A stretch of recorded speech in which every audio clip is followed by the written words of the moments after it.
আমার যে সমস্ত ভাইরা নাউন প্রোনাউন অ্যাডজেক্টিভ নিয়ে এখনো ডাউট, যারা নাউন প্রোনাউন চিহ্নিত করতে পারে না কোনটা নাউন কোনটা প্রোনাউন কোনটা অ্যাডজেক্টিভ, সেগুলো বুঝতে পারে না সঠিকভাবে, তাদের জন্য এই ক্লাসটি। তোমরা এই ক্লাসটি যদি প্রথম থেকে শেষ পর্যন্ত দেখে যাও, আমি 100% গ্যারান্টি দিতে পারি যে নাউন প্রোনাউন অ্যাডজেক্টিভ নিয়ে কোনো রকম ত্রুটি কোনো রকম সমস্যা তোমাদের আর হবে না। তোমরা নাউন প্রোনাউন অ্যাডজেক্টিভ কোনটা কেমনভাবে বসে কেমনভাবে ব্যবহার হয় 100% তোমরা একেবারে বুঝে জল হয়ে যাবে। Those who cannot identify what noun and pronoun and adjective is only for them if you watch this video from first to next, so I can guarantee you will identify easily. So let's start this class. Parts of piece. Parts of পিসের মধ্যেই তো noun pronoun adjective. Parts of piece মূলত 8 প্রকার। So parts of পিসে আমরা আজকে noun pronoun adjective একেবারে জল হব। নাউন কি?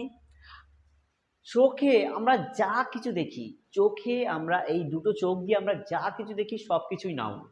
চোখ দিয়ে এখন কি দেখছো? এই সাদা হোয়াইট বোর্ড, এটা দেখছো, এটা নাউন। ফ্যান দেখছো, দেখো তোমার মাথার উপরে যে ফ্যানটা ঘুরছে তুমি দেখতে পাচ্ছ না ফ্যানটা, ওই ফ্যানটা নাউন। যে ঘর, ঘর তুমি দেখতে পাচ্ছ না, নাউন। আকাশ দেখতে পাচ্ছ, আকাশ নাউন। তুমি এই দুটো চোখ দিয়ে যা দেখবে সেটাই নাউন। কমপ্লিট। আর একটা কি হতে পারে, তুমি কোনো বস্তুকে যদি কোনো নাম দিয়ে ডাকো, সেই নাম, যে নাম দিয়ে তাকে ডাকছো সেই নামটাই হবে নাউন।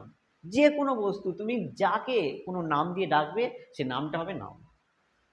বোঝা গেছে? তাহলে আমি কি বললাম, তুমি চোখে এই দুটো চোখ দিয়ে যা কিছু দেখবে সেটাই নাউন। আবার কি, যদি তাও না বুঝতে পারো, তুমি কোনো বস্তুকে যে নামে ডাকবে সেই নামটার কারণে সেটা নাউন। ঠিক আছে? সেই নামটাই হয়ে যাবে নাউন।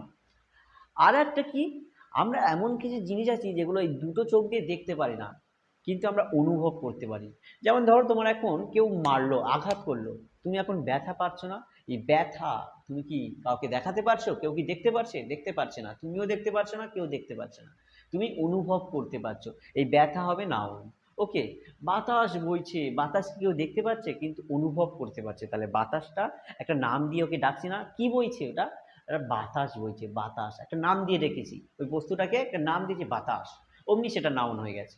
বাতাস একটা নাউন। যে কোনো বস্তুর তুমি অনুভব করতে পারলে সেটাকে যদি কোনো একটা নাম দিয়ে ফেলো অমনি সেটা নাউন হয়ে যাবে। আশা করছি নাউন নিয়ে আর কোনো সমস্যা হবে না। এবার আমরা শিখবো প্রোনাউন। প্রোনাউন কি?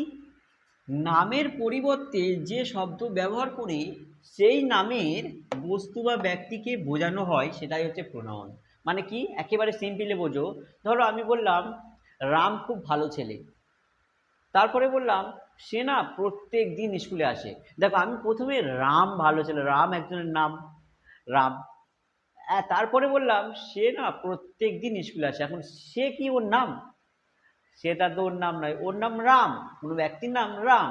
কিন্তু তার এই রাম বারবার রাম না বলে আমি বললাম সে প্রত্যেকদিন স্কুলে আসে। এই সে বলতে কিন্তু রামকেই বোঝানো হয়েছে, ওই রাম নামের ব্যক্তিটিকে। আমি কিন্তু ওর নামটা ধরিনি, আর নামের পরিবর্তে সে বলেছি। এই সেটা হয়ে গেল pronoun. I think you have understood. If you don't understand, please comment in the comment section. ধরো শ্যামলকে বলছি, শ্যামল আজকে স্কুলে যাবি তো? ও বলছে না না আমি যাব না। আমি তাহলে বললাম, আমি তখন বললাম তুমি কেন যাবে না? তুমি কি ওর নাম? তুমি না, ওর নাম শ্যামল। শ্যামলের পরিবর্তে আমি তুমি দিয়ে বুঝেছি ওই নামের ব্যক্তিকে, ওই শ্যামলকেই বুঝেছি। তাই তুমিটা হয়ে যাবে প্রোনাউন। সে কখন আসবে? তারা কখন যাবে? তারা মানে কি? কারোর নাম কি তারা? না, তার যে নাম আছে তার নামের পরিবর্তে আমি তারা বুঝেছি। এগুলো সব প্রোনাউন। এখন শিখবো আমরা অ্যাডজেটিভ। অ্যাডজেটিভ কি? নাউন বা প্রোনাউনে দোষ গুণ যে বোঝায় সেটি হলো অ্যাডজেটিভ। নাউন বা প্রোনাউনের দোষ গুণ কেমন? নাউন কি? কোনো কিছুর নাম, ধরো শ্যামল, রাম। ওকে। প্রোনাউন কি? আমি, তুমি, সে, এগুলো।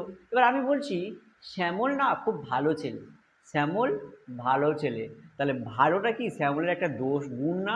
শ্যামল কেমন ছেলে? শ্যামল ভালো ছেলে।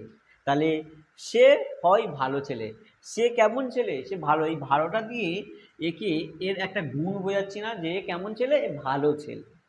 বড় পাখিটি উড়ে গেছে, তাহলে পাখিকে এই বড় শব্দ দিয়ে পাখির দোষ গুণ বোঝাচ্ছি না, কেমন পাখি? বড় পাখি। তাহলে পাখির একটা গুণ এটা, তাই তো? যখন নাউন বা প্রোনাউনকে কেমন দিয়ে প্রশ্ন করবে, যেটা পাবে সেটাই হবে অ্যাডজেক্টিভ। কেমন পাখি, কেমন ছেলে, ওকে, কেমন মানুষ, যদি প্রশ্নে এই প্রশ্নের উত্তর যেটাই পাবে সেটাই হবে অ্যাডজেক্টিভ। ওকে, যেমন সে হয় ভালো ছেলে, যে কেমন ছেলে, ভালো ছেলে, তাই ভালোটা হবে এর অ্যাডজেক্টিভ, এটা হবে অ্যাডজেক্টিভ। এবার শিখবো আমরা ভার্ব। ভার্ব কি? কোনো কাজ করা বোঝালেই সেটি হয়ে যাবে ভার্ব। যেমন আমি হাঁটছি, আমি তোমাদেরকে ক্লাস করাচ্ছি, এই ক্লাস করানোটা একটা ভার্ব। তুমি এখন শিখছো, এই শেখাটা কি একটা কাজ না? শেখাটা ভার্ব। আমি এখন খাচ্ছি, এই খাওয়াটা কি একটা কাজ না? কাজ মানে শুধু বুঝো না যে মাঠে গিয়ে লাঙল চষা, এটা কাজ নয়। যে কোনো একটা কাজ করাকেই কাজ বলবো। যেমন আমি বসে আছি, বসে থাকাটা একটা কাজ। আচ্ছা, বসে থাকাও কাজ, ওকে, তাহলে বসে থাকি আমি সবসময়, নাকি না? বসে থাকা কাজ, কিন্তু বসে থাকবে না, সবাই পরিশ্রম করলেই কিন্তু তোমাদের উন্নতি নিশ্চিত। পরিশ্রম ছাড়া উন্নতি কখনোই সম্ভব নয়। সো এবারে ধরো তুমি টিভি দেখছো, এই দেখাটা কিন্তু একটা ভার্ব। ওকে, দেখছো, একটা কাজ করছো না? দেখ, টিভিটা কিন্তু ভার্ব নয়। কোনো কিছুর নাম বোঝালে কি বলেছিলাম, সেটা নাউন। টিভি, একটা কিছু, সেই বস্তুটার নাম দিয়েছো টিভি, না, টিভিটা কিন্তু নাউন। আর দেখছোটাই ভার্ব। ধরো ফ্যান ঘুরছে, এই ঘোরাটা ভার্ব না? তুমি দৌড়ানোটা একটা কাজ। ওকে, এগুলো সব ভার্ব। আশা করি তোমরা বুঝতে পেরেছো। আজকে আমরা ভার্ব পর্যন্ত ক্লাসটা করলাম। আশা করছি তোমরা ভার্ব পর্যন্ত সমস্ত কিছু খুব সহজে বুঝতে পেরেছো। যদি না বুঝতে পারো তাহলে তোমরা কমেন্ট করে জানিয়ে যাবে। আর এর পরের ক্লাসে আমরা আলোচনা করব অ্যাডভার্ব, প্রিপোজিশন, কনজাংশন এবং ইন্টারজাকশন নিয়ে। ওকে, যদি ক্লাসটি তোমাদের কাছে খুব হেল্পফুল মনে হয় তাহলে তোমরা তো দেখছো, এবং তোমার বন্ধুদেরকেও এই ক্লাসটি ছড়িয়ে দাও, যাতে তারাও খুব সহজভাবে ক্লাসটি বুঝতে পারে।